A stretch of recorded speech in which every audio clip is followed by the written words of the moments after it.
Alright everybody, hello. Today we are going to be taking a look at beta and preview version 1.20.30.22. Now before we get into this, I would like to note that yesterday there was an update, version 1.20.15, and the reason I didn't cover it is because yesterday I was, relatively busy, and it only had two small changes, so I wasn't in all that much of a rush to cover it.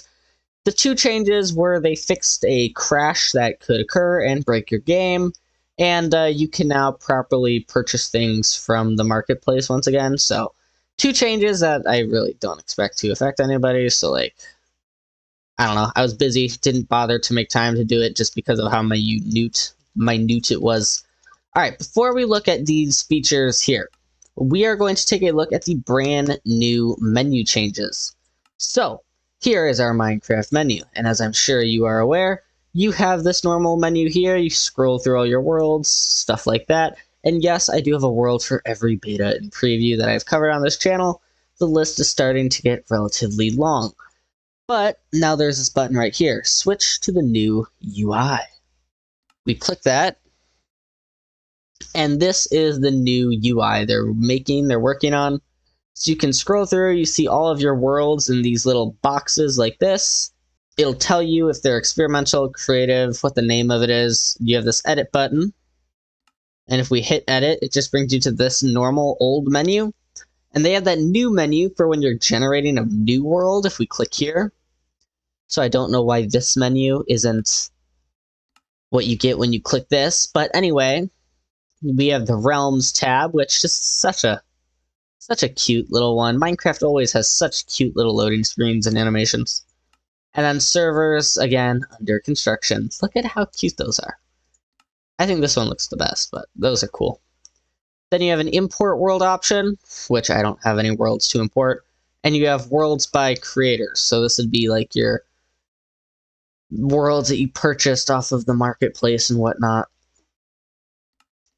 And then, for anybody wondering, your friends is up here in the very top right, which again, under construction, and we can go back to the old UI by clicking that, or all the way down at the bottom of this, you can click go back to old UI. But, I just don't really understand why Mojang is doing this. Like, we've got this new UI now, this new UI, there's a brand new death screen with this exact same theme. This is probably going to be one of the next things to change. I personally, very much so, prefer this menu. I don't understand why Mojang is changing everything. I like this menu. I like the current in-game death screen message, not the new one they made recently.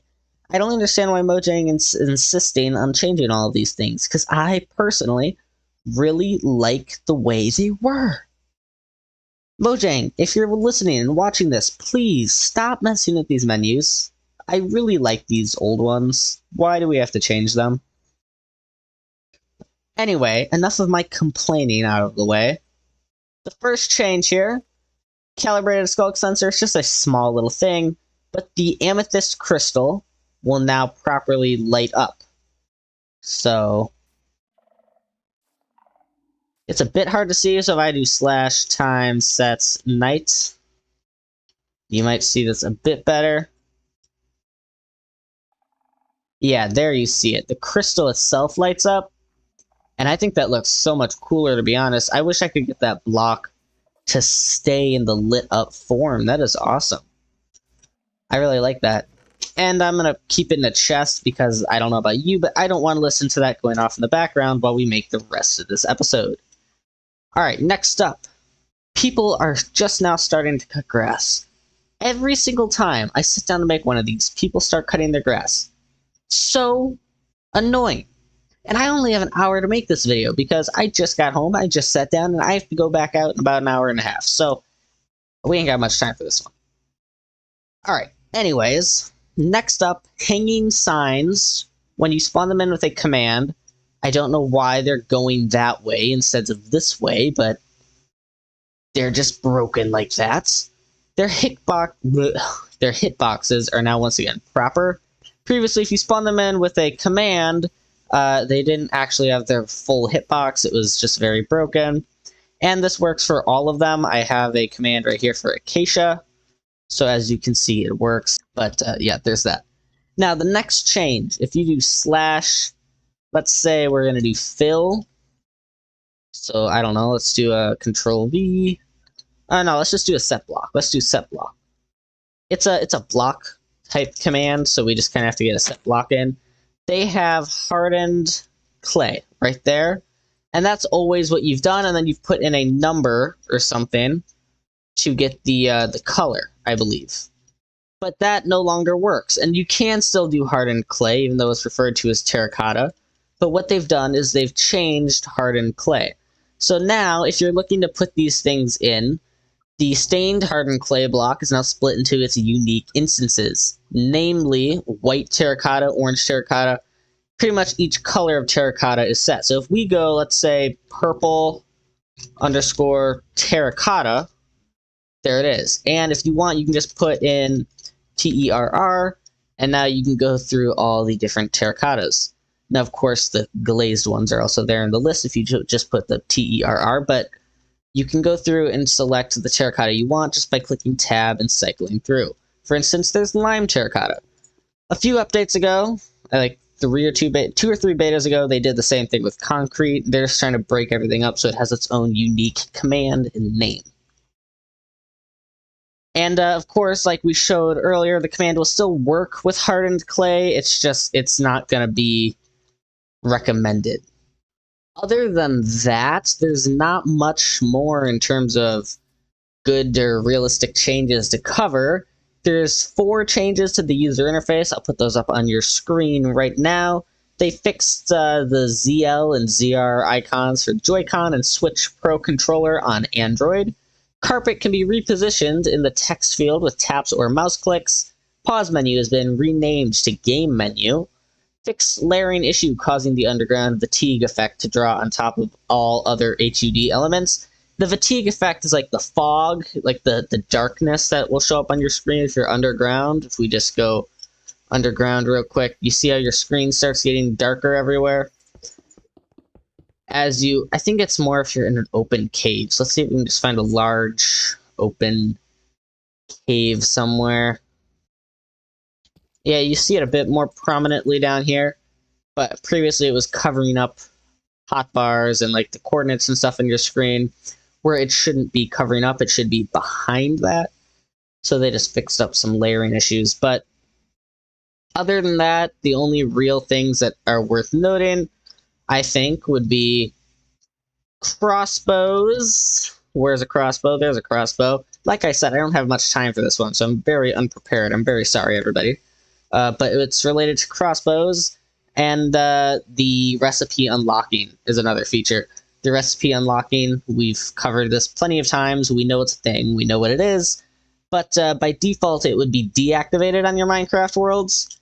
But now they changed it, so by default, it is activated. However, of course, you can turn it off if you don't want it on. Just by default, it's going to be on and applied to your worlds now. Now, let's go ahead and jump into survival. Crossbows previously would take their ability while you drew them back. As you see, this crossbow just took no durability. That's because they will no longer take durability when being drawn back, only when you shoot them. As you see, now it's taken some durability. Where did that arrow go?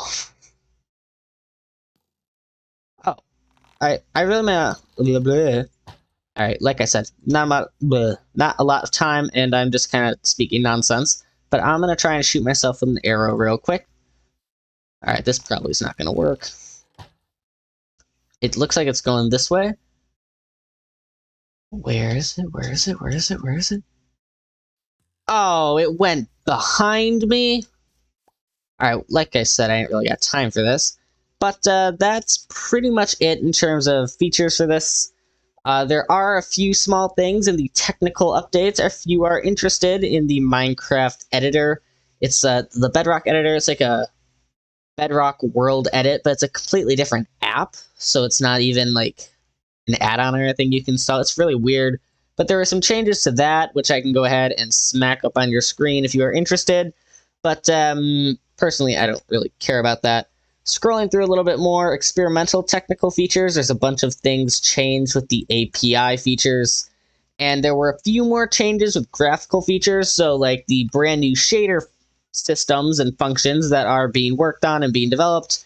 We should expect to see them relatively soon, but they are still having some more tweaks done to them, so don't get your hopes up that they're going to be out when 1.20.30 drops. And on one final note, before I properly send this video off, 1.20.20, the update that we were expecting last week, and I personally was expecting 2 weeks ago, is not going to happen. They are going to have that 1.20.15, which came out yesterday, and we talked about earlier, and then 1.20.30 when that comes out, probably in a few weeks, whenever the 1.20.30 beta stop. They're just going to roll in the rest of the 1.20.20 features in the 1.20.30 update. So rather than 2 normal-sized updates, we're going to have this one teeny tiny 1.20.15 update, and then one giant 1.20.30 update. Honestly, kind of a weird way of doing it. I don't know why Mojang did it this way, but whatever. They did. A little bit disappointed, but we'll cover that when that comes out. And if you do want to see that when it comes out, you should go ahead and smash that subscribe button. Anyway, this has been Mr. Gaming Aquatic, and I am really out of time, so I will see you next time. Peace!